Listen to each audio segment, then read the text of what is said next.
This is the Mind of the Meanie. Here are your hosts, the Blue Meanie and Adam Barnard.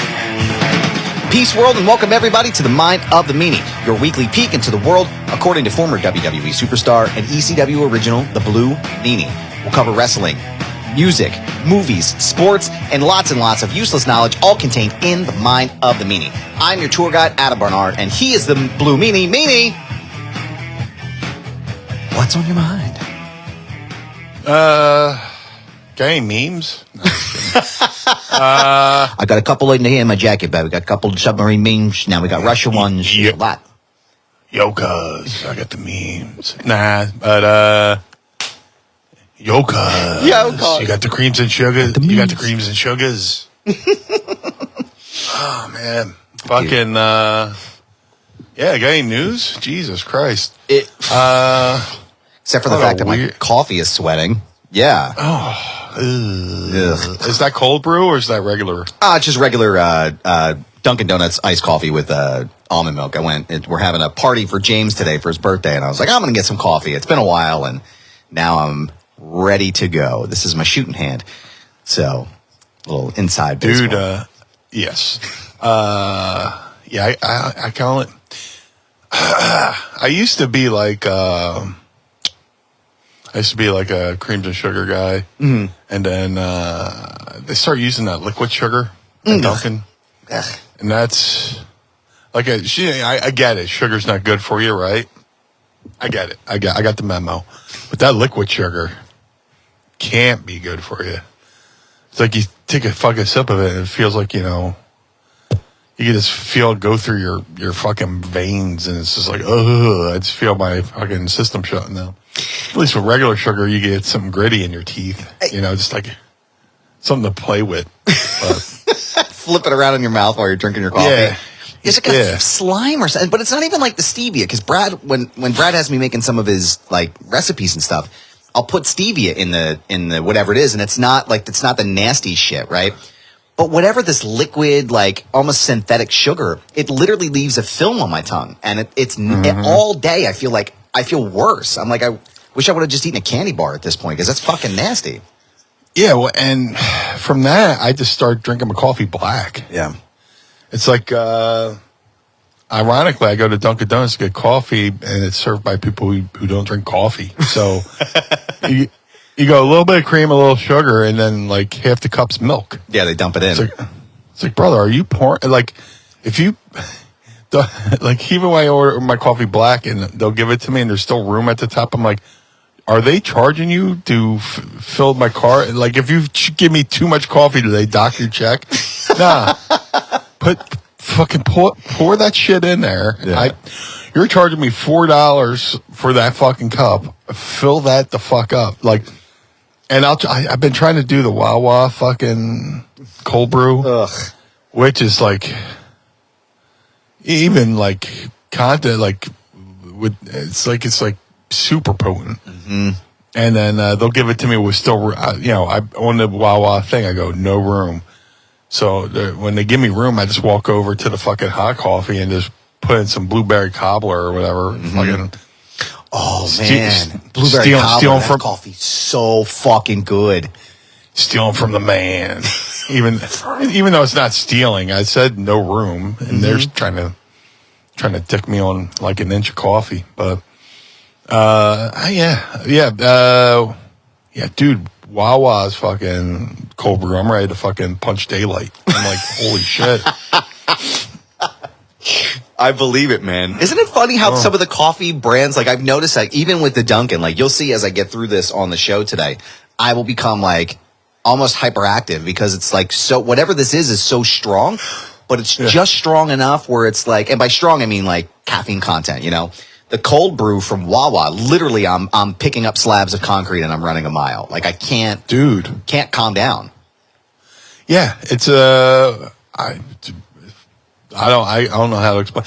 I did a little experiment though. It was like the other day I cut off my coffee intake at like around 3 p.m. And then like around like 10 o'clock, I was ready just to fucking crash. I went into one of those like deep sleeps, but I I make the mistake of drinking coffee past like 8. And I'm lying in bed. I'm wondering why I'm running a marathon in bed. Like I get the restless legs, and I feel like I'm a human time lapse video. Just when they fast forward showing somebody in bed, like fucking running in place. That's me in real time. I'm just like, Jesus. Let me just go take a super hot shower just to calm the fuck down. I'm going to put the Benny Hill music behind me as I'm fucking breakdancing in bed because I can't calm the fuck down. So. Fucking yakety sax. Oh my God. Yeah. It's like I said, it's good shit. Like I really enjoy, if I'm going to go out of my way to get iced coffee, I'll get Dunkin'. Starbucks is like, I don't know how people this might be a controversial take, but I don't know how people can actually drink Starbucks coffee and at least the iced coffee and enjoy it. It is so strong. Like it's almost like drinking like I can relate it to drinking a super hoppy IPA beer. It's just at a certain point you're like, that's too much. That's just stop. Whatever you're doing is you're ruining this experience, and it's not good. So, yeah.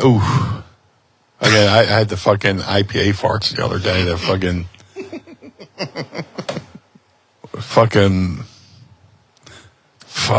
melt fucking take rust off a bumper. Just fucking. Mrs. Meanie's like, why is the couch melting? Yeah. I am one with the couch. We are blending the couch together. Just my head sticking out of a couch. I live here now. I'm a couch now. This is where I live. This is where I exist now. Yeah. Come sit on my lap. Oh, well, it is good to see you, sir. And it's also good to see the Pod Squad here with us this morning. Don't forget to sign up at patreon.com/Mind of the Meanie. You join us every day, and you can see our lovely faces as we get through this. I want to show you something. I'm really excited about this. I finally got this photo back from my friend Matt Bishop over at Matt Bishop Photo. Give him a follow on IG. But it is the photo of me and Jerry Lawler from Super Jersey Comic-Con. Our friend and friend of the show, Jerry the King Lawler. Very excited. Hope he gets well soon. Looking forward to seeing him again. But, dude, where do we even start? There has been so much inside of the regular world and in wrestling. I guess we can start with the I-95 repair. Yeah, that was a little bit thing. I mean, I know we're like a international podcast, but just talking about things that affect everyday life. It's like, fuck. You know, I-95 imploded fucking, was it 2 weeks ago? 2 weeks ago now, yeah. Low Inside Baseball recording Saturday, June 20th. Bless you. Thank you. June 24th, and it imploded on the 11th. And happy to say they fucking put up like a 6-lane portion of the highway in 2 weeks, which is fucking insane. And I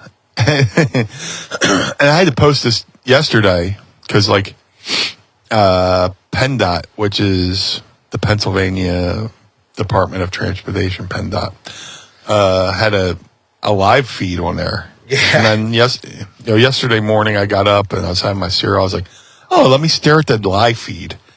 And then I had a moment where I was just laughing because I was like, let me see how many people are fucking watching this thing right now. I said 1,500 people. I went, God damn.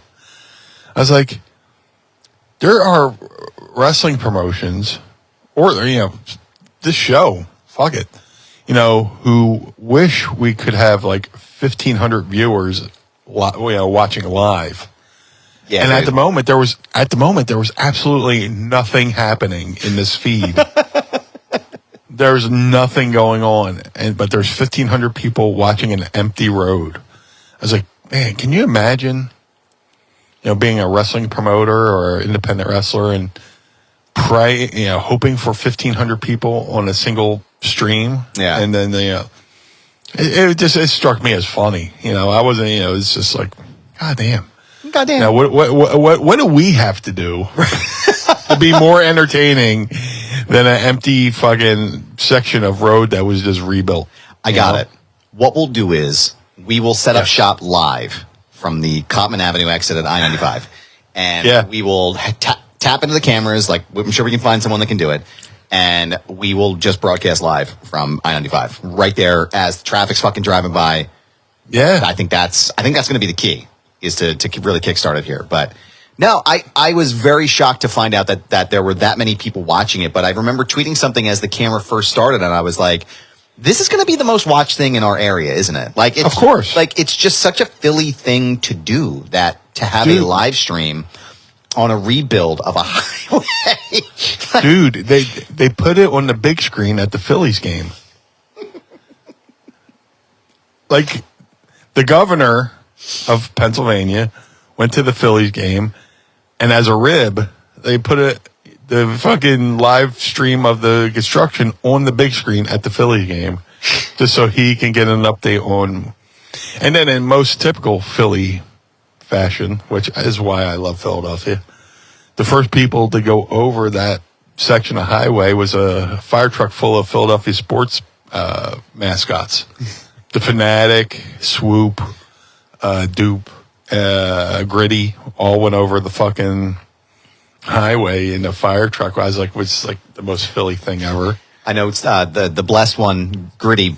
He blessed the new section of highway with Cheese Whiz. I don't know if you saw that part, but he was up there blessing it and making sure that everything was good. Which, of course, we thank him for his blessings. But little known fact, in Philly, if there's like an emergency with airplane, they don't put foam down; they just put Cheese Whiz on the fucking runway. So it's fire retardant and tasty. Yeah. You would never know. Yeah. I mean, it slows down arteries and planes. Mm-hmm. It's all. But I have to say, as a true Philadelphian, Cheese Whiz is for tourists. Yes, absolutely. It's or as we say in wrestling, it's for the marks. Yes.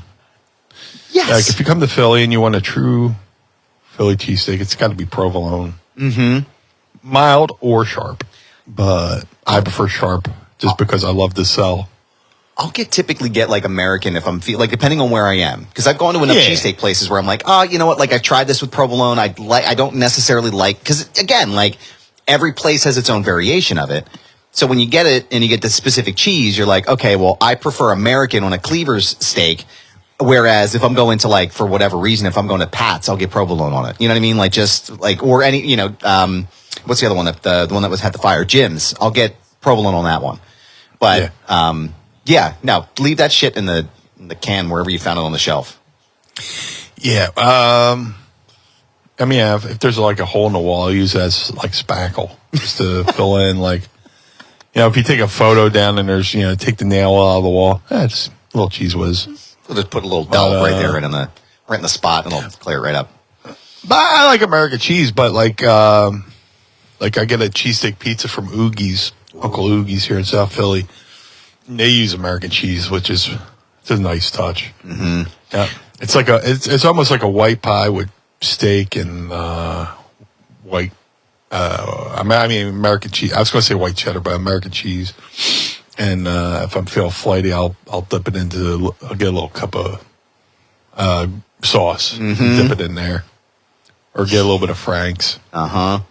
What's So I guess the other thing, and I always try to correct people when I see them, like especially when I lived in Pittsburgh for the year, they had the fucking green peppers on a cheesesteak, and they're like, oh yeah, this is a Philly, and they had regular onions, like raw onions instead of like actually chopping them up. And I remember being at a couple of these places, I'm like, this is a sacrilege. This is not how you eat this shit. Nah, it's got to be caramelized fucking fried onions. Yeah, you got to chop them up and make them nice. Yeah, peppers and mushrooms is all right. It's all right. I'm not going to judge because I like it, but I'm straight up provolone, caramelized fried onions, and broccoli rabe. Ooh, yeah. Yeah. The older and more bitter I get, the bitter I want my greens. So give me a little bit of fucking broccoli rabe. But this is, for if you're ever coming to Philly, I know this is localized talk. I know we're trying to be a global podcast, but we're giving you a solid, insider talk. Everybody wants the inside wrestling talk. Well, let's give you the Philly insider talk, as far as, what to expect when you order, proper ways to order. There's a protocol to ordering a cheesesteak, cheesesteak with, and some Brockett, Rob, and Sharp. Yeah. And that's shorthand, and everybody knows what you want, so. Yeah, and again, we know that WrestleMania 40, we're getting closer to the Philadelphia time where you'll be out here. And we will teach you all of the things you need to know about Philadelphia before you come out to our great city. But if you're going up and you really want to try the Cheese Whiz, which I don't know if you want to, which you shouldn't, but in the event that you do, you just go up to the counter and you say Whiz Wit, and that's Whiz with onions. And if you don't want onions, you say Whiz without, and then you move down to the fucking end of the line. Everything else gets ordered, drinks, fries, anything else gets ordered at the end of the line. You just tell them where the steak that you want, and then you go from there. But we will teach you. That's why we're here, Blue, is because we want to help you come into our city and know what to do. So that's why you listen. Yeah, that's why you listen. Let me get a Sharp with and Broccoli Rob. Mm-hmm. That's all you got to say. And then keep it fucking moving because there's 100 people behind you. So. Speaking of WrestleMania in Philly, I'm going to have to apply for my permit soon so I can virtual it out on fucking Pattison. I love it, dude. I can't wait. I won't go to Broad and Pattison. I'll go like Pattison and like the corner, where the Philly Stadium is. I can't think of that fucking side Broad? street. No. Broad's the main street. What's the name of that side street there? Yeah. Fuck. Yeah, I'm gonna be out there with my wares. I'll be looking like somebody selling New Year's fucking gear on New Year's Eve. Well, that's of course if after your Hall of Fame induction, which we know is imminently approaching. Are you listening, Bruce? We're talking to you. We're gonna start. I'm really gonna start booting that up pretty soon. I'm gonna get them hashtags going. Hall of Fame, Blue World Hall of Fame, or Blue HOF order, whatever you want to call it, guys. Come up. We should brainstorm this, but I know for sure there's one person who deserves a Hall of Fame ring. It's this guy right here to my right. So, but yeah, we're going to gimmick the shit out of it, and we're going to, we'll be out there, Pattison. I'll be doing cartwheels in front of the stadium. It'll be a good time, man. I'm genuinely looking forward to WrestleMania. Like I want to go just for the experience. Like I know the last time. When was the last time WrestleMania was in Philly? That was at Austin, right? Was that the one you were at? Yep, Austin Rock. Yeah. I think I got the chair right. Oh, my other side there. Oops. Yeah, there it is, the chair. Yep. Fuck, I am batting 1,000. And if you want to see the chair, you can go to patreon.com/Mind of the Meanie, and you can see the chair right now, which is super fucking cool. I just want to shout out to Bryce Rensburg, who gifted me that chair in return for me donating to one of his charities, which I wish I knew the name of right now, but he was going to he was going to sell that on eBay. I was like, hey man, how much? He's like, well, I can't sell it to you, but because you were on the show, but if you donate to my charity, it's yours. I was like, all right, that's awesome, dude. Yeah, that's super. So cool. I got a Spectrum chair and a WrestleMania chair. Oh, that's right. You do have the Spectrum chair, don't you? That's the one on the other side there, right? Yeah. Yeah. Sick. Jealous, dude. That's amazing. I got like 4 of them, but man, one on display. Oh yeah. It's so like I said, I'm excited for the spectacle of it. I'm excited to go for the show. I've already told my family, and the kids want to go, obviously, because it's, they're big wrestling fans. And I'm like, well, Dad's going to take off a couple days from work so we can basically, like a couple days before, a couple days after, so we can all enjoy the time and go down and stay in the city and all. But I'm looking forward to it, man. Dude, when I was a kid, WrestleMania was a fucking holiday. Mm-hmm. Like my grandma would give me that Friday off from school. Yeah. Just to fucking do nothing. I was like, hey, Dad, it's WrestleMania Sunday, can I stay home today? Sure. And I was like, well, the fuck, that worked. I didn't have to do anything. Yeah. Yeah, I would just, and back in the day, they would put the fucking spreads in the newspaper, like WrestleMania this weekend and Warrior, I remember the one Warrior Hogan.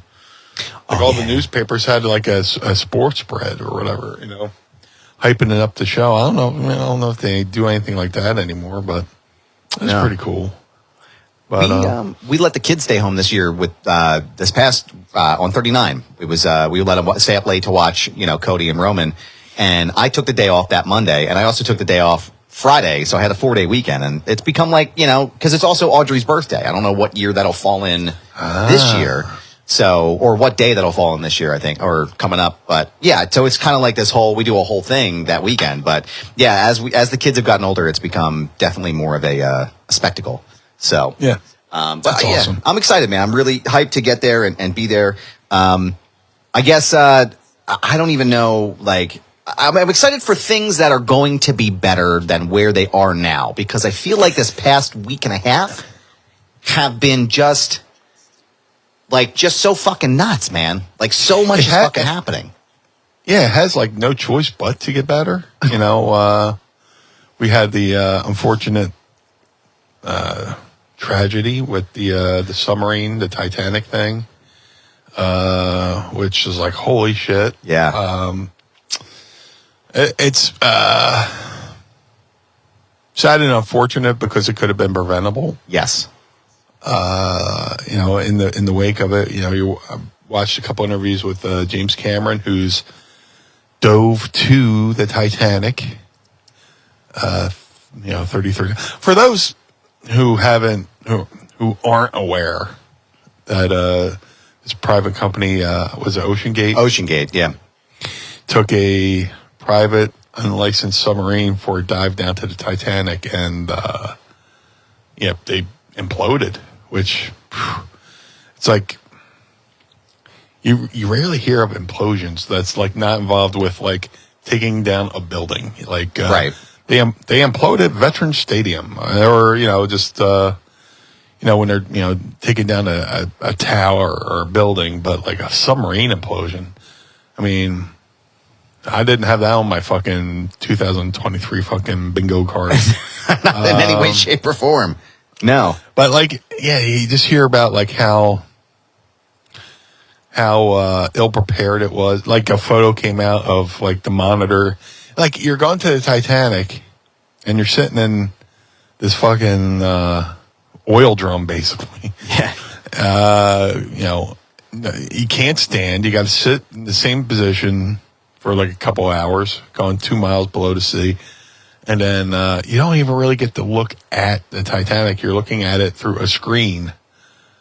So, and like a photo just came out where the screen that they had to look through was drilled into the wall. Which is with carbon fiber. Yes. And titanium. Yes.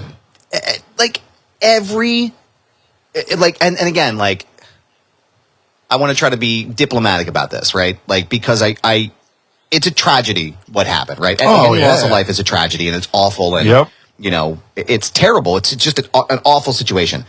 But at the same time, it's also like the fact that no safety protocols were followed at all, and like barely any. And just for context too, and I want to, in case you haven't been following, there's a bunch of really great graphs and information out there that have provided information, right? So if you can imagine like the top surface of the water where the main communication ship was sitting, about just under 1,500 feet down into the water is basically if you took the Empire State Building and turned it upside down, right? 4,000 feet down is where the maximum depth, and this is a graph from the USA Today that I'm citing from. 4,000 feet down is where the maximum depth of a sperm whale resides. The wreckage of the Titanic is 12,500 feet below the surface of the ocean, and that's where they were going. And the PSI rating down there was like, I don't know, 650 pounds or something insane like that. Like, I mean, the pressure is just massive that when you're going down there. And James Cameron, like to your point when you mentioned James Cameron, the director of Titanic and Avatar, he is he's a world-renowned diver and oceanographer, and he's been down to the Titanic site, like, I don't know, 30 some odd times. And he 33, I think it was. And he actually went down into, I think they call it the Challenger Deep, which is like one of the deepest parts of the ocean in this $10-12 million machine. And he was basically saying the same thing, like, this was a totally preventable thing, and I knew right away that there was an implosion when they lost comms and the tracking at the same time. It's just like, I don't know, man. Just reading some of this stuff, you're like, holy shit! Like, how did this happen? Like, it's amazing. And I guess I don't see the point of going down to that shipwreck for a commercial visit. You know what I mean? I don't know if that, like, I don't know. Would you ever consider doing something like that? Well, for an unlicensed visit, I mean, you always try to do things. You would hope that, like, the people who are asking you to do something so fucking dangerous would, have at least had the professionals go, okay, your vessel's good. And, $250,000 to fucking just do that. It's like insane. But it just, even before I take a flight, I look at, what's the rating on the airline, Just, what are the customers saying? What's their, what's going on with this? But you're getting to a fucking submarine to go to the bottom of the ocean. You kind of would hope. And who knew fucking Logitech was still in fucking business? Well, thank you. Like, I use a controller. Yeah. Like, Logitech was like from the 90s? I think so. It was like one of the, it's like, I have a Logitech webcam here. And I'm like, oh, yeah, Logitech. Like, I did my research on this before I bought the camera. I'm like, oh, yeah, this is a pretty good camera. Pretty solid, nice cleansing look. But if I'm thinking about deep water exploration, I'm certainly not thinking Logitech. No. Not something I would, not the first thing I would think of. But. Yeah, that's how they steered the ship. That would have been my first red flag. Just, man. Do you have a second controller, just in case? Do we have a backup one? Is there a player 2 to this fucking thing? Because this is my life here. Yeah. But, I mean, as tragic as it was, and there's no really good way to die, but, the word is that, the folks who perished didn't know they perished until it's too late. Like, it was instant. Yeah. Just the biggest fear, like the biggest, like, ooh, kind of feeling was like if you're there and you just ran out of oxygen. Yeah. Right? Right. Ugh. That's fucking nightmare. That's fucking nightmare fuel right there. But if it's like instant and kind of like the Sopranos ending, just fade to black. Yep. And, you're done.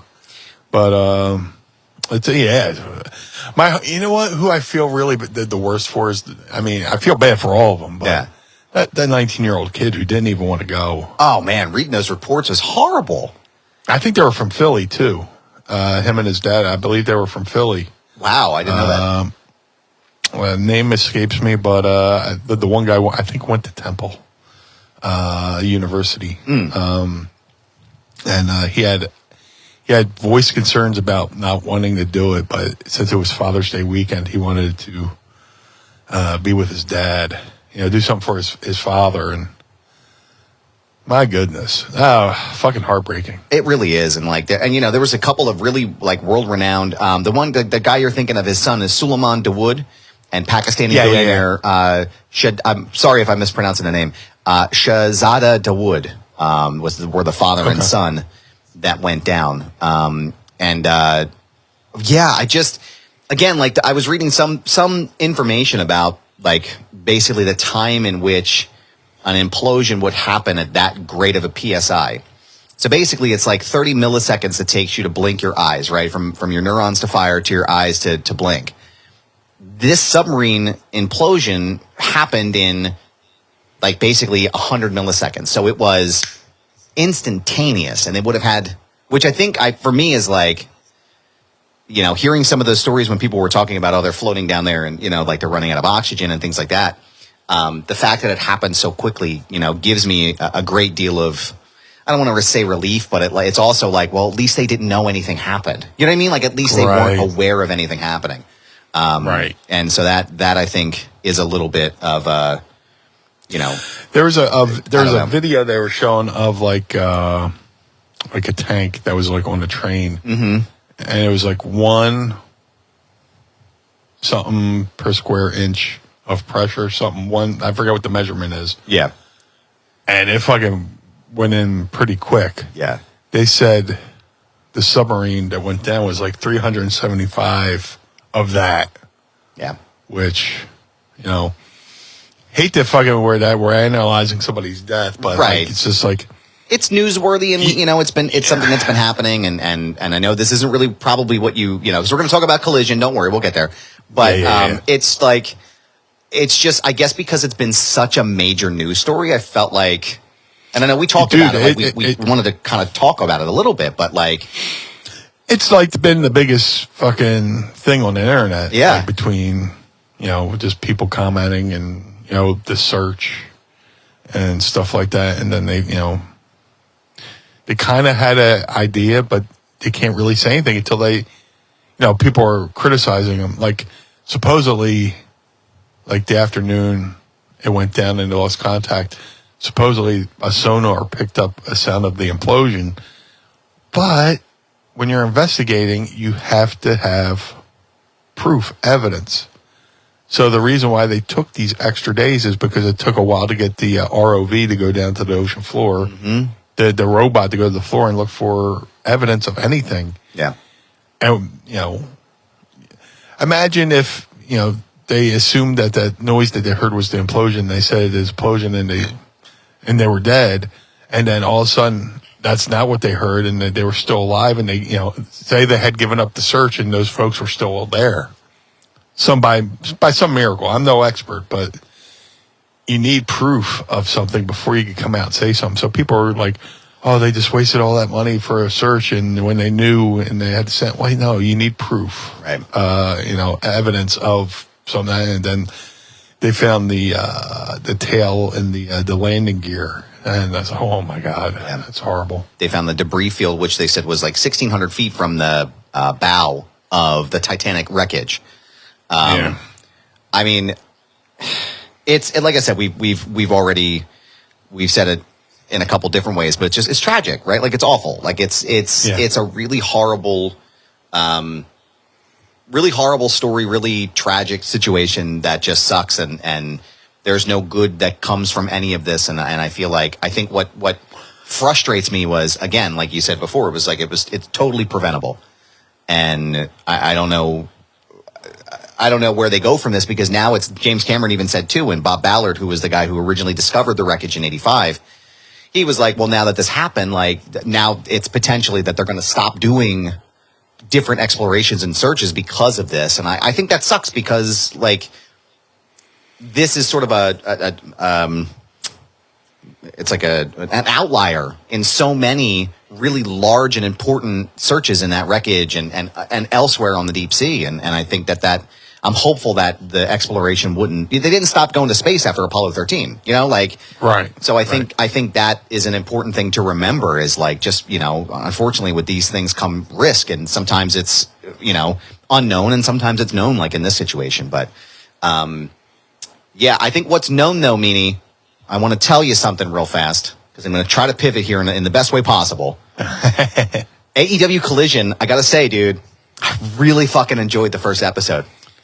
Dude, very good.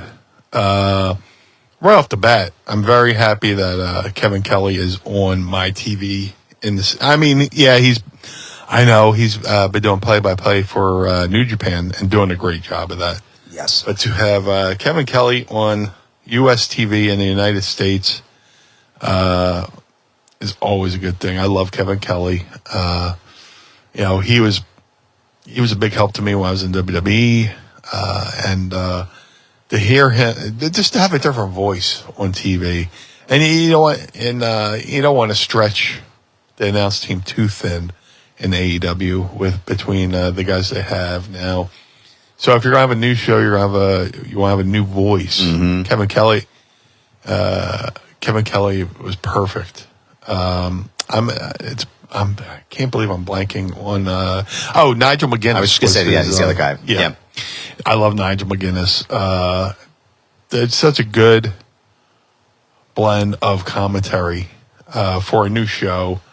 If you're going to separate yourself from I want to say again, they said there isn't a brand split, but who knows? With all the drama behind, backstage between Punk and the Elite, so we'll see how that plays out. But again, right off the bat, I love the use of Elton John's. Yeah. Started. Saturday nights already for fighting. To me, that was always like Joe Goodhart's old Tri-State used that for one of their shows back in the day. I was like, man, that is a perfect wrestling song. Yeah. That the graphics, the announce team had a little bit of a different feel. Couldn't really put my finger on how, but I liked it. So I felt like it was a little darker, and I don't mean that in like a Dark Knight Batman Christopher Nolan kind of way, but I mean it was just like the way that the set was designed. It was very it was just this really nice, sleek, dark look. I felt the Punk promo was really great. I really enjoyed seeing him back on TV. And then the match slap, dude. Like the CMFTR with the Bullet Club and Samoa Joe. I mean, that was really fucking good. Like I was thoroughly impressed by that match and how well they did. I mean, anytime I get to see CM Punk and Samoa Joe start, trading shots on fucking television is always going to be a good time. And that was the first time in a while they had been in the ring together, right? I think so. Yeah, they hadn't been in the ring. I mean, I don't think they didn't overlap in WWE because I think by the time Joe got to WWE, Punk had already left. But they had some pretty amazing, from what I understand, there was a pretty solid rivalry between him and Punk and Joe in Ring of Honor. Oh, yeah. And the story, I guess, what I heard at some point was that both Punk and Joe had the opportunity to go to WWE after Ring of Honor. And Joe decided to go to TNA, and Punk went to WWE. So it would have been very interesting to see that rivalry sort of take more legs inside of WWE at the time. But no, I mean, I really enjoyed this. I thought the presentation was, I mean, again, this is my own opinion. You can leave it at the door if you want to, but I enjoyed the presentation of this show much more than I did Dynamite or Rampage. There's something better about the way that this was done. I love listening to Kevin Kelly. When I go back and watch some of the older matches and I hear Kevin Kelly calling the spots, it's like there's just something, and it's not that there's anything bad with JR or the King or, Michael Cole in that time. It's just something about Kevin Kelly. There's an excitement level to it. So hearing him brought back that really, really great nostalgia moment for me where I was like, oh shit, this is an exciting moment, But no, I really enjoyed it. I thought it was great. What were your thoughts about the main event with CMFTR and Samoa Joe and the Bullet Club? Back to Kevin Kelly. If you ever go watch one of my matches in WWE, I'm doing my comeback. He always had this little inside thing with me where he goes, "Look at Meanie go!" It was pretty cool. The main event was great. There was one moment where I was Punk was in the sleeper. And I forget who it was. The FTR guys were being held from breaking up the sleeper, and Cash broke free. And instead of breaking up the sleeper, he ran across to free Dax. It's like you just ran by the guy being choked out, Punk, to free the other guy, who can free Punk, but you could just easily have just broken up the sleeper. Right. That was my only qualm with that. I was like, dude, you just ran by Punk being choked out to free Dax to free Punk when you just could have freed Punk. So that was my only little hiccup in the whole thing. I was like, oh, what? But, other than that, it was a very solid main event. You could tell they were, they were letting Punk get his sea legs back because he had been off for so long. Yeah. Since, the torn tricep that the majority of the match was the FTR guys and Punk would come in, do some stuff and then powder back out. And I guess Forbidden Doors tonight. Is it tonight already? Is he on the card? I don't know. I'm just trying. Not that I should be questioning anybody's cardio, but I'm wondering if he'll be on the card tonight. So it is actually tomorrow Let me take a look. Oh, pulling up the card okay. right now. CM Because on Punk my is fighting Okay. Satoshi Kojima. Kojima. Yeah. So I keep thinking it's tonight because Saturday pay-per-views have been like the new thing. Yeah. But also, a lot of guys in my timeline are traveling to Toronto. So it's like my days are all kind of fucking thrown off. But, yeah, it'll be interesting. I'll probably catch the replay. As I usually do with pay-per-view. I try to stay off social media. yeah. And catch the replay because there's so many fucking shows, I haven't watched or I'm never going to watch because social media fucking ruined it. Like, oh, let me just go on Twitter. Oh, Right. I guess I never have to watch this show again. Somebody just fucking did a Twitter play of the fucking plot points. I never need to see Sons of Anarchy. Yeah. Yeah. Thanks, Twitter. Dicks. Fucking assholes. Yeah, so people used to do fucking play-by-play on Twitter, like they're like auditioning for TV Guide or something. Like, you're talking out loud. Yeah. To no one. Fucking Siskel and Ebert over here. Yeah. Yeah. Fucking. I was trying to do a funny play on words on that. I couldn't think of it. That's okay. That's what we should do. We could do a spinoff. We'll be the fucking New Day Siskel and Ebert. We'll just shit on everything. Yeah. One thing I have heard rumor-wise, though, is that the mystery partner tomorrow night, or actually yesterday, so you'll hear this and you'll already know who the mystery partner was, and maybe I'll be right, maybe I won't, is that Bill Goldberg is going to be the mystery partner for Sting and Darby Allin. What are your thoughts on friend of the show Bill Goldberg potentially being in AEW? Why not? Yeah. Yeah, why not? Yeah, why not? Remember when AEW came along and people are like, well, at least they're not relying on part-timers like WWE. All those old guys. Oldberg. Yeah. WWE is full of part-time guys and old-timers. And ladies and gentlemen, Bill Goldberg. I can't wait for the about face for that on Twitter, too. Everybody's been shitting on Goldberg beating the Fiend for the Universal title, and everybody was up in arms about it, but then he shows up in AEW, it'll be fine. Yeah. And I'm not shitting on Goldberg because I'm sure he still looks in phenomenal shape. And he's done a lot of good for the business. He's been a draw for the business. But when it comes to double standards, yeah. So good for him and good for Sting. God bless Sting. Yeah. He's in his 60s and he's still fucking doing it. I sleep wrong and I get up and I don't want to do anything for the rest of the fucking day. Like the other day, I walked through a doorway, bumped my shoulder, and the middle of my spine hurt. I was like, what the fuck is this? Fucking mystery fucking pains. But, yeah, God bless Sting, God bless Goldberg. If they could still go and still do it and still be safe, that'd be good. But, yeah, we'll find out who. I mean, somebody will stooge it off, I guess. Yeah. I mean, when you have to travel to Canada, somebody at fucking immigration will fucking notice something and stooge it. It's not like you could just sneak into Canada. If this was in the States, you could just, put them in a tour bus across country and nobody would see them at the airport, Yeah.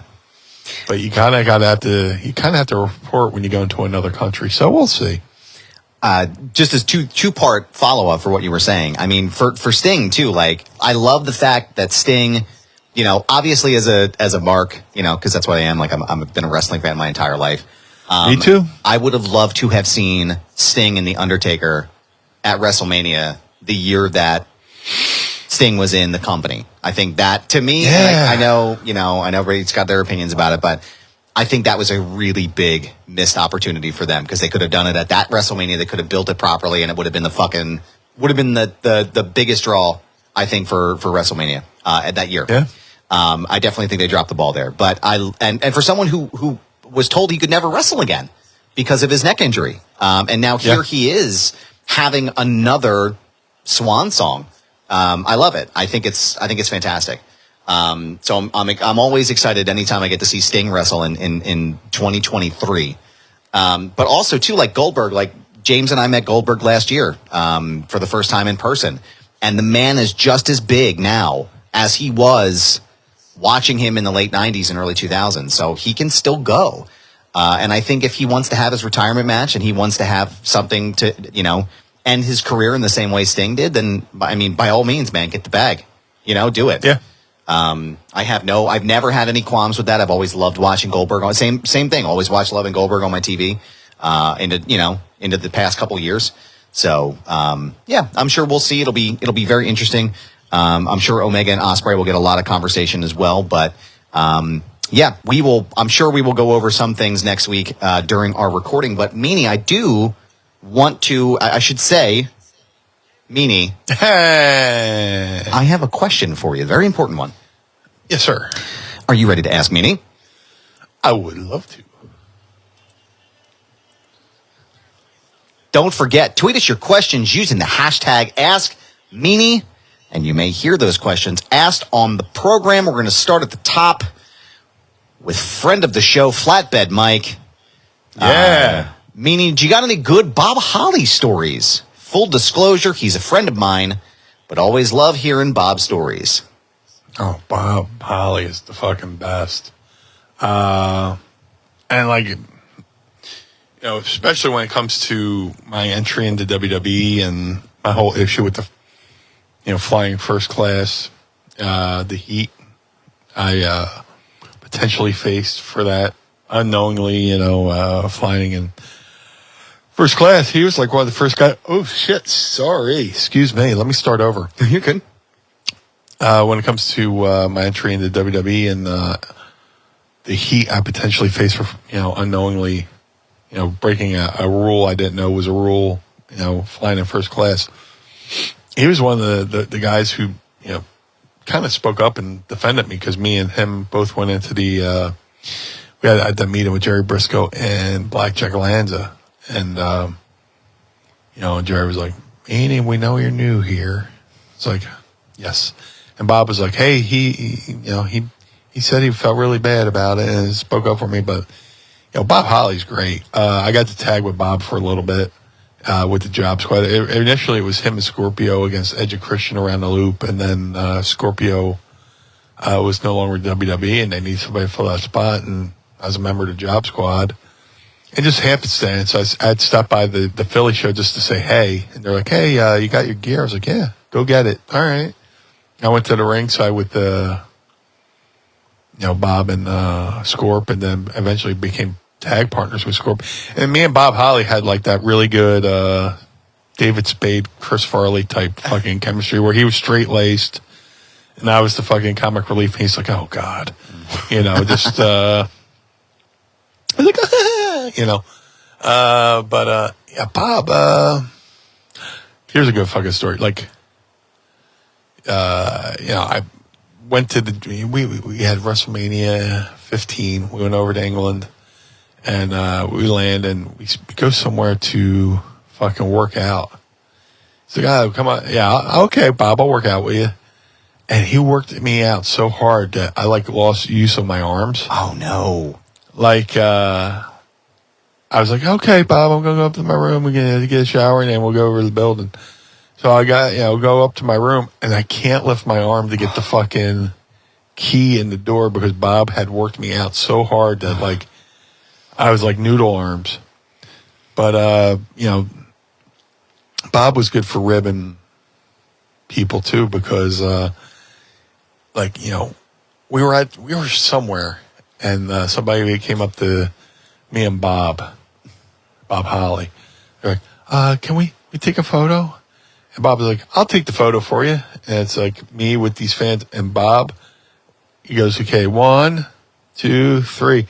And you could tell on 3, he aimed the camera down at our feet and, snapped the photo real quick and handed the camera back. So, years go by and I'm just on the internet. I forgot where I am. I might have been, I forgot what I was doing, but a photo surfaced. It was of me with these fans, and it was just our feet. And it's like by the way, never let Bob Holly take a photo for you or something like that. And it's one thing to like experience a rib, but then to see it surface later on, like where somebody's like, yeah, by the way, don't let Bob Holly take photos for you because I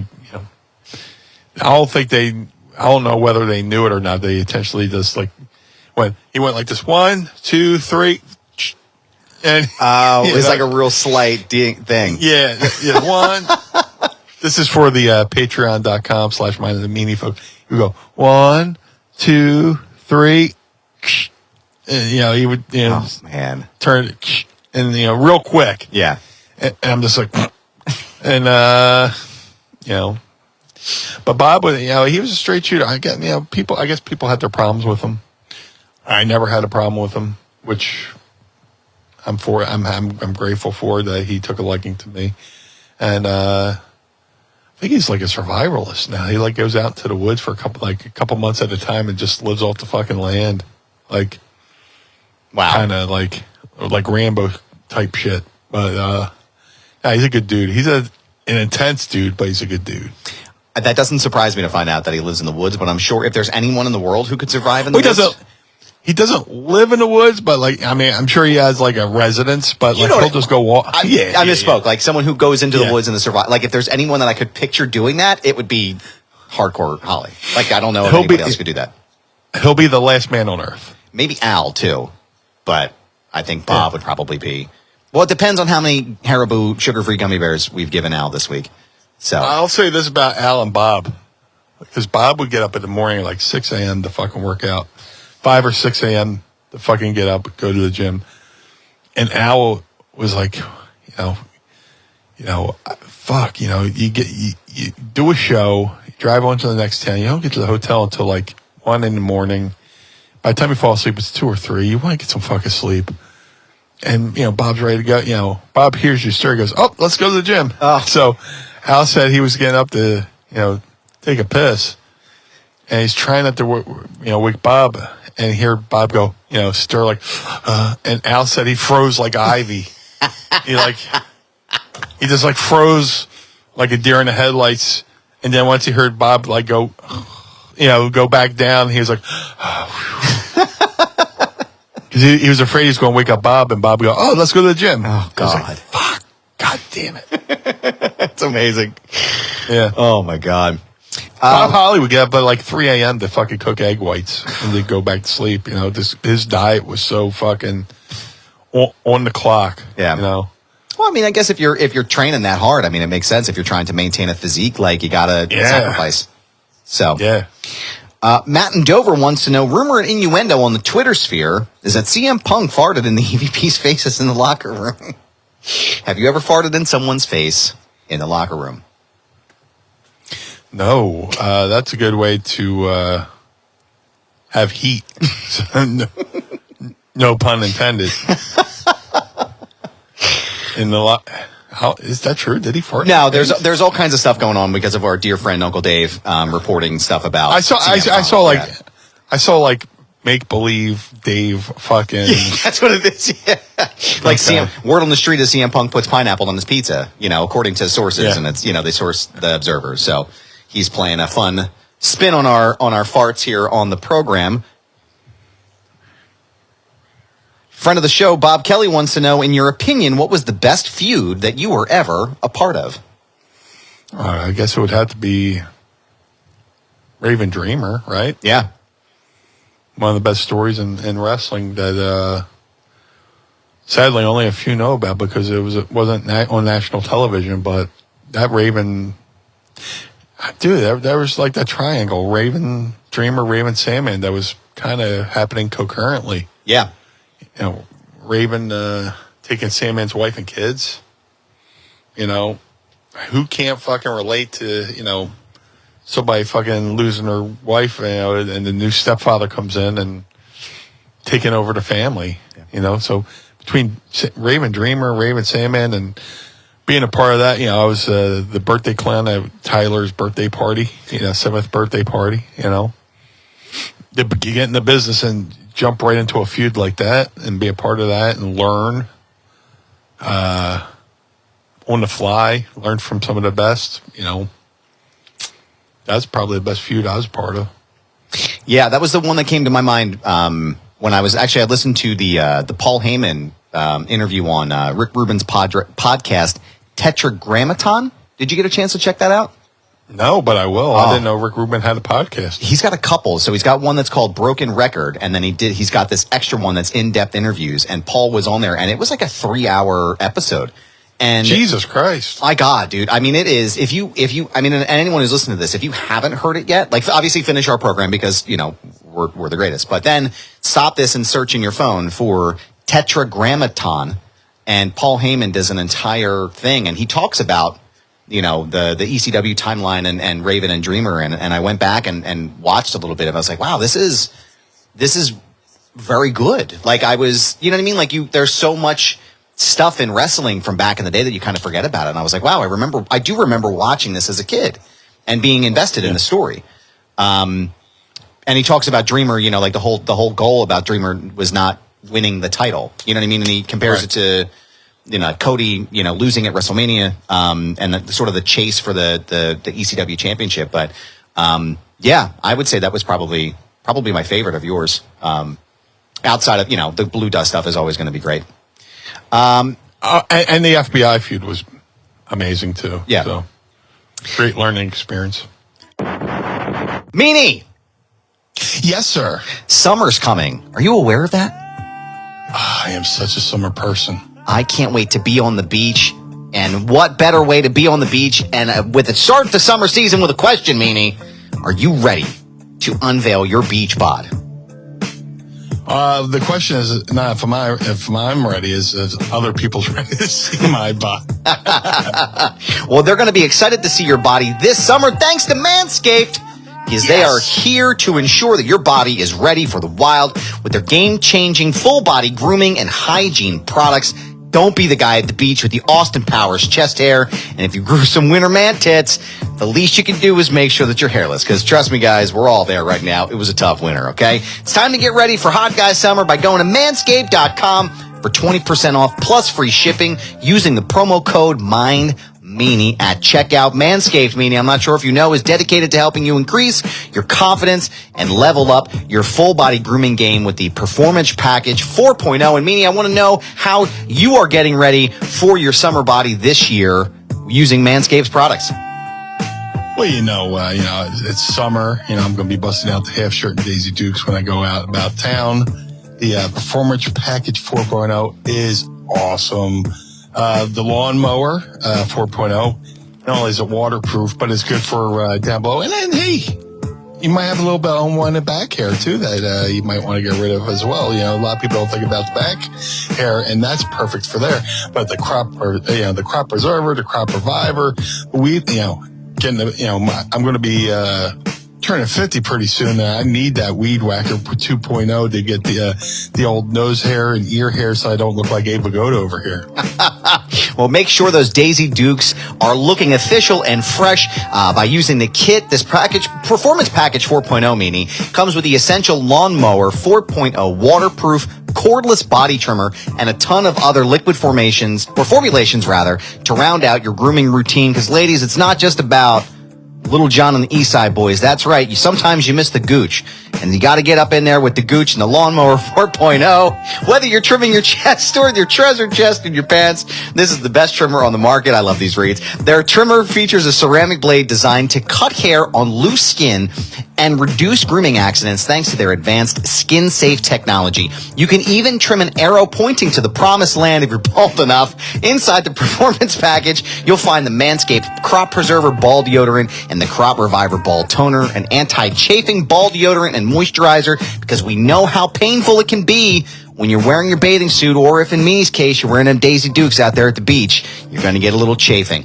And just like he said, no one likes the nose hair sticking out of your face. So the package also comes with the Weed Whacker 2.0. You'll also get 2 free gifts. The Shed Travel Bag, which is a $39 value add, and the patented high-performance reduced chafing Manscaped boxers. And if you're wearing sandals, no need to fret, Meanie, because you'll get the Manscaped Shears 2.0 nail kit. Top to bottom, you're going to look fresh as hell. Since zero AD, thanks to Manscaped's products, having the right tools for the job is essential. Do yourself a favor and always use the right tools for the job. So go to manscaped.com right now and save 20% off plus free shipping by using the promo code MINDMeanie. That's manscaped.com for 20% off plus free shipping by using the code MINDMeanie. Your balls will thank you. Meanie, I want to thank you, and I want to thank Manscaped for sponsoring the program. Thank you. Let's see here. Pod Squad member Nate Smythe wants to know, oh, this is a good one. I've been waiting to ask you this one. Meanie and Adam, you're on death row. What would your last meal be? Yeah. So much, but I probably have just a big fucking steak, fried onions, and sweet potato. Yeah, just something I probably would never order on my own, but if they're footing the bill, hey, do I get the free T-shirt? I've been let me wear that on the way out, enough to give the pallbearers a fucking hernia, you know. Yep, enough to really when I get into the box, really, there's extra ash there. I've been thinking about it this whole time. I've been kind of stewing in my head and trying to figure out what I would want. And I think the only answer I can come up with is 2 In-N-Out doubles, animal style, a large black and white milkshake, and French fries from Shake Shack. I think that would be my final go-to, especially if it's like if I can have anything, then that's what I want. Yeah. So, In-N-Out's good. Wendy's is an underrated burger too. Sleeper underrated for best burger, I would say. I prefer the real meat. I don't know. I just like McDonald's is that soy patty, and it's like, it's if you're ever driving through Ohio, stop at Lima, go to Kewpie Burger. Kewpie Burger was the inspiration for Wendy's, and it's basically Wendy's, but everything's locally sourced. Oh, no shit. I didn't know that. Yeah, it's really, really fucking good, man. Like, down to the Frosties, the everything. Like Dave Thomas used to eat there as a kid, and when he started Wendy's, he kind of modeled it after Kewpie's. Interesting. And the building that's around the corner from where I trained has been designated as a historical site. Huh. Yeah, so it's pretty cool. Yeah, if you ever get a chance, go to Kewpie's in Lima, Ohio. I'll have to give it a shot. I know we've been talking about, we're hopefully next year planning our cross-country road trip, and I know that I'm going to start asking you for all the good spots to eat because I need the good places to stop. So Kewpie's is definitely on the list. It's right off of I-75. Awesome. It's an hour north of Dayton, hour south of Toledo. I am checking out anything else here. We got last one from Mark, and Dryden wants to know, since this week's Dark Side of the episode was about him, what was Matt Bourne like in your interactions with him, and any good stories? Matt was always cool to me. I was around him a couple times. Like when I was in WWE, I did when they still let us do independence, I did a couple shots for this guy in Ohio named Pizza Joe. And Doink was on those shows, and fucking Matt was great. Anytime I saw Matt, he was always in a good mood, smile, handshake. Didn't have any in-depth conversations, but, just good dude. What really bums me out is the last time I was in the room with Matt Bourne was, it was like a New England wrestling fan fest, and he was there as Doink, but I didn't know it was him because everybody's done Doink. I thought it was just like some local dude as Doink. So I really didn't make it a point to go over and say, hey, which, kind of, I usually try to say hello to everybody at conventions. The shit's just hectic. You walk away from your table for a second and then a line forms. You're like, shit, I gotta get right back. I wish I would have said, went over and said hey to Matt at that, because it wasn't too much longer after that he was gone. And I was like, fuck. When I was there, I was like, there's Doink. When I left, I was like, shit, that was Matt. And then when he passed away, it really fucking bothered me. That I was like, fuck, I didn't say hey to Matt. And now I'll never get a chance. Because, like I say this every time somebody passes. You always assume there's that next booking. And sometimes that next booking never comes because the person you like passes away. So, you try to make the best of every interaction and always leave on a high note, I have one more question for you here. Dave from Quakertown wants to know, Meanie, do you play video games? And if so, what's your favorite retro game or favorite retro wrestling game? Oh, fuck. Favorite retro game. Well, favorite retro wrestling game. There's so many. Yeah. WrestleFest, which inspired Retromania. I mean, WrestleFest. I don't know what I said. You said inspired. WrestleFest, which inspired Retromania. There's Super Fire Pro from the 90s, which I think they put out a new game like as soon as 2016 maybe. As far as like 2D games, and then fucking I know he asked me for one, but there's no one answer. Fucking the AKI games, which was like WCW Revenge. Well, those games were fucking amazing, which in turn became WrestleMania 2000, which became No Mercy. There's so many. It depends on my mood, I play video games now. It's basically just sports, Madden or MLB The Show. I've tried the new 2K wrestling, and the controls fucking confuse me. I don't know what the fuck I'm doing. It's like, can I just be an A and up? Yeah. Or B and down?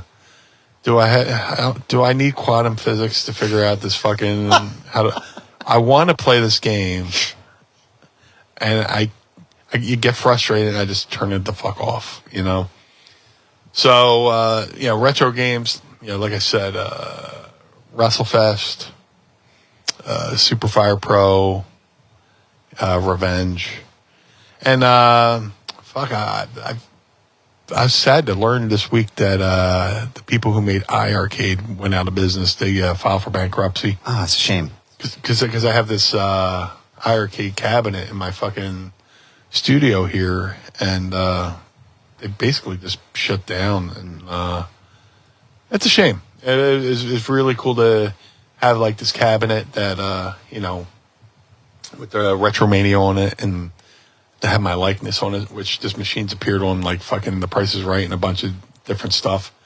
I wish it could have fucking lasted a while, but I found that news out like Monday, Tuesday, which kind of sucks. But I still have the cabinet here, so play some games on there. Play like the old school tag team wrestling and different games like that. So, but those are my old favorite go-to games. Simple. Yeah. I don't need quantum physics to play the fucking game. It's just simple. Keep it simple, stupid. There are so many. I play James. We just got him 2K23 WWE, and there are so many fucking commands and controls, and like there's like my faction, and then you can buy car. It's just like it's overwhelming because I'm not a video game guy. My brothers typically played most of the video games. I'm just trying to be like, how do I just get to fight as Cody in Hell in a Cell? That's all I want to do. Like, let's just get to that point so I can just get the game started, But now I feel you. Madden's kind of gone the same way, where it's just like, can I just play a season? This fucking My Ultimate Team shit. I was like, and shout out to Jason Kelsey, who said, Madden is probably like the worst sports game out there. Like, he fucking straight up said Madden is the worst sports game as far as between MLB The Show, FIFA, all these other fucking sports games, and it's fucking true. Madden is just fucking, as I say, lazy booking. You're basically just paying for a new, like if Madden was smart, You just buy the game. You get all the fucking stadiums. Every year, you pay, say, $25 for an updated roster. Yeah. Easy. Yeah. Yeah. All this fucking My Ultimate Team bullshit. I mean, you have to fucking get like these virtual cards. Fuck you. Why do I have to, like, they're giving you these legends, but you have to play like My Ultimate Team to play with like Reggie White. Let me just have Reggie White in the fucking game. Yeah. And make my like dream fucking roster or whatever, you know? Don't make me jump through fucking hoops. Suck a dick. Well, with that, I appreciate you, and I appreciate your questions, sir, here this week, and I appreciate all of you asking us questions here while we do this segment. It's our favorite segment of the show, so keep them coming. Don't forget to tweet us at Mind of the Meanie using the hashtag AskMeanie, and you may hear your question on the program. Meanie, I always appreciate you doing the show with me each and every week, but I want to make sure that everyone who's listening knows where to find you outside of this show. So where can our friends find you on social media? If you would like to follow the Blue Meanie on all forms of social media, Twitter, Facebook, Instagram, TikTok, at Blue Meanie BWO, on all forms of social media. That's at Blue Meanie BWO. This Saturday, July 1st, I will be at the Icons of Wrestling convention at the 2300 Arena. 2300 Arena, act like I've been there, at 10 a.m. You can get your tickets now at iconsofwrestling.net. I will be there with my new figures. I got a special arm print to sew along with those two, as well as the go-to BWO shirts. So, Icons of Wrestling this Saturday, July 1st, 10 a.m. Be there. If you would like to support the Blue Meanie, go to ProWrestlingTees.com/Blue Meanie. To support Mind of the Meanie, go to ProWrestlingTees.com/Mind of the Meanie. Collar and Elbow, the wrestling brand, go to collarandelbowbrand.com. Use coupon code Meanie or use coupon code MIND and save 10%. MadCatBeardCare.com. Get the Blue Spruce Beard Oil and Balm by my boy Josh Thornton. He's doing an amazing job there, taking care of the feral cats in his neighborhood. He rounds them up, takes them to the vet, and releases them out in the wild much better than he found them. So go over and support him over at MadCatBeardCare.com. The Figure Collections Bone Crushing Wrestlers Series 1 variants of the Blue Meanie are available now. All Series 1s can be ordered now at shop.figurecollections.com. That's shopfigurescollections.com. You can get the old school Blue Meanie, or you get yourself the BWO Blue Meanie. There are no wrong choices, but what a great fucking product that they made over there at shop.figurecollections.com. To have the Blue Meanie on your podcast, go to podstars.net. That's PODSTARZ.net. Register with podstars.net. Set up an account, and you can book myself along with various assortments of different folks from pro wrestling, MMA, entertainment over there at podstars.net. Shout out to my boy Jim Nilsson over at glaciersofIce.com. Jim made a 3 of 3 only handmade custom BWO Air Jordan 1 sneaker for Stevie, Nova, and myself. Right now, he's got a really cool video of his a pair of Jordans he's making for Edge with a custom embroidered R on the shoes. And, anytime he makes those shoes, each pair of those shoes takes about 50 hours per pair. Follow him, see that footage on also forms of social media at GOI Kicks. Follow Jim on social media at GOI Kicks. Cameo.com/Blue Meanie BWO for birthdays, holiday well wishes. We did a couple videos this week. Let's make go over to Cameo.com/Blue Meanie BWO. Let's try and make somebody's day a little bit brighter. But most importantly, Mr. Barnard, where can we find you? Well, thank you, sir. I appreciate that. You can find me on Instagram. You can find me on Twitter. You can find me on Mastodon. You can find me on TikTok at This Is Goober. Yes, it's my handle. No, I'm not changing it. It's a brand, pal. You can find me there. And Meanie, I also have some really cool news. I got to let you know. I have officially sold out of the stock that I had here of my Adam Barnard Wrestle Buddies, which are courtesy of Brothers Gaddor, the very first official Wrestle Buddy or any kind of merchandise from me personally. So the only awesome. I am super excited, and I want to thank everyone that's picked one up so far. It means the world to me to know that you like me enough to have something with my likeness on it. But the only place you can get them right now is at brothersgaddor.com. There's less than a dozen left, maybe less than 10 now at this point. So you want to go to brothersgaddor.com right now and pick one up. Again, there's only 25 in existence, and once they're gone for good. So pick it up. And you can also get your Blue Meanie Wrestle Buddy while you're there. And you can also get the Mind of the Meanie 2-pack, which is both of us. So you can enjoy that right now. Go to brothersgaddor.com and pick one up. The Feinberg method, use promo code Goober and save up to 20% off your entire purchase. And work out with my trainer, Brad Feinberg, not just physical wellness, but also mental wellness as well. Feinbergmethod.com. Don't forget to go visit my buddies at the 10th Ward Barbershop out in downtown Lawrenceville, right outside of Pittsburgh, by going to 10th Ward Barbershop.com. Ask for Kane and tell him Goober sent you. ProWrestlingTees.com/Foundation Radio. ProWrestlingTees.com/Mind of the Meanie. Pick up a shirt and keep your lights on at the Barnard Home for Wayward and Troubled Youth and Casa de Meanie. Patreon.com/Mind of the Meanie. Follow us there. Become a part of the Pod Squad, and you'll get a signed 8x10 as our way of saying thank you for joining with my Herbie Hancock and Meanie's Herbie Hancock on it. We want to thank Manscaped for sponsoring the program and the sponsors you heard at the beginning, middle, and end of the show. Meanie, I want to say thank you, as always, for doing the program. Pod Squad, thank you for being here. For the Blue Meanie, I am Adam Barnard. Join us again each and every week as we take a trip through the mind of the Meanie. Peace.